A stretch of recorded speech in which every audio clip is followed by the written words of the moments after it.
Hello friends, வணக்கம். நான் உங்கள் செல்வராஜ். இந்த வீடியோவில் ஓஎம்ஆர் வண்டர்லா தீம் பார்க் நியர்பையில் அம்மாப்பேட்டை லொக்கேஷனில் ரீசேலுக்கு வந்துருக்கூடிய சூப்பரான 2 ரெசிடென்ஷியல் பிளாட் பற்றி தான் இப்போ நம்ம பார்க்க போகிறோங்க. வீடியோவை ஸ்கிப் பண்ணாமல் பாருங்கள். அப்போ தான் நான் சொல்லக்கூடிய டீட்டெயில் எல்லாமே உங்களுக்கு தெரிய வருங்க. ப்ராப்பர்ட்டி எக்ஸாக்டாக எங்கே லொக்கேட் ஆகுதுன்னா, திருப்பூர்லேருந்து டுவர்ட்ஸ் நமக்கு கூடுவாஞ்சேரி கனெக்ட் பண்ணுற ரோட்டில் எக்ஸாக்டாக சத்யசாய் மெடிக்கல் காலேஜுங்க. ஸோ அந்த சத்யசாய் மெடிக்கல் காலேஜுக்கு பேக் சைடில் தான் இந்த 2 ப்ராப்பர்ட்டியும் நமக்கு ரீசேலுக்கு வந்துருக்குங்க. இப்போ பார்க்கக்கூடிய இந்த லேஅவுட் தாங்க. இந்த வீட்டுக்கு அப்படியே பக்கத்தில் இருக்கிறது தான் 2 ப்ராப்பர்ட்டியுமே.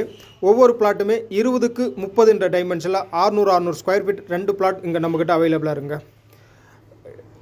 பெர் ஸ்கொயர் ஃபீட் ரேட் பார்த்தீங்கன்னா 2900ங்க. ப்ரைஸ் இதிலேருந்து நெகோஷியபிள் பண்ணி தான் தராங்க. ஓவராலாக பட்ஜெட் பார்த்தீங்கன்னா 17,40,000 ஒவ்வொரு பிளாட்டுமே. ஸோ ப்ரைஸ் கண்டிப்பாக இதிலேருந்து நெகோஷியபிள் இருக்குது. அப்ரூவ்டு பொறுத்த வரைக்கும் டிடிசிபி அப்ரூவ்டு தாங்க. ஸோ பேங்க் லோன் வேணுனாலும் உங்களுக்கு 80% வரைக்கும் நம்ம சைட்லேயே அரேஞ்ச் பண்ணி தரோங்க. அது இல்லாமல் நம்ம பார்க்கக்கூடிய இந்த லேஅவுட்டுக்குள்ளே அவ்வளோ நிறைய வீடு வந்துடுச்சுங்க. பக்கத்திலே CDSC school, Sathya Sai medical college, Chennai Pattinam. So full and full ரெசிடென்ஷியலான ஏரியாவில் தான் நம்மளோட ப்ராப்பர்ட்டியுமே அமைஞ்சிருக்குங்க. மேலும் பிளாட்டை பற்றின டீட்டெயில் தெரிஞ்சதுக்கும் சைட்டை விசிட் பண்ணதுக்கும் ஸ்க்ரீனில் இருக்க நம்பருக்கு கான்டாக்ட் பண்ணுங்கள். உங்கள் ட்ரீம் பிளாட்டை புக் பண்ணுங்கள். அனைவருக்கும் நன்றி, வணக்கம். இன்னொரு வீடியோவில் சந்திப்போம்.